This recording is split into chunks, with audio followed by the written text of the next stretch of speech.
Welcome to our channel. Today we how to restore EV charging credit entries using Tesla documentation, beginner guide step by step clearly. Begin by gathering the necessary Tesla documentation. Access the Tesla official website to find the relevant sections about EV charging.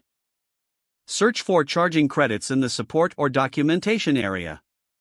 Download or save any relevant articles or PDF files that explain charging credit policies. Create a dedicated folder on your computer for these documents. Review the documentation to understand how Tesla allocates and manages charging credits. Locate the specific details on the application process for restoring charging credits. Make a list of the criteria you need to meet for restoring your credits. If applicable, gather any previously submitted forms or communications regarding your credits. Prepare any additional documentation that might support your case, such as charging history. Draft a clear and concise message explaining your request to restore the charging credits. Include all necessary information, your Tesla account number. Contact Tesla customer support through the official channels found in the documentation.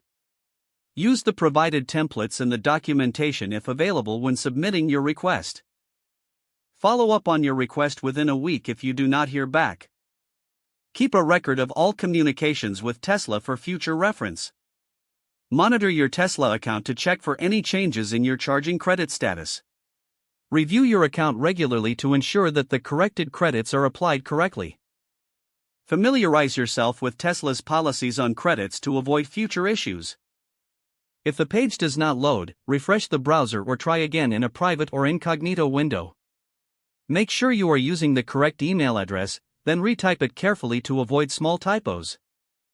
If your password is not accepted, use the reset option and create a new strong password you can remember.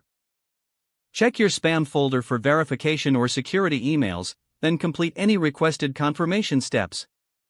Enable two-factor authentication if available to improve account security and reduce unauthorized access risk. After signing in, review your profile details so your contact information and settings are accurate and current. If you see an error message, note it down and try again after restarting your device and internet connection. Log out when you finish, especially on shared devices, to keep your account and payment information secure. If the page does not load, refresh the browser or try again in a private or incognito window. Don't forget to like this video and subscribe to our channel for more step-by-step tech guides.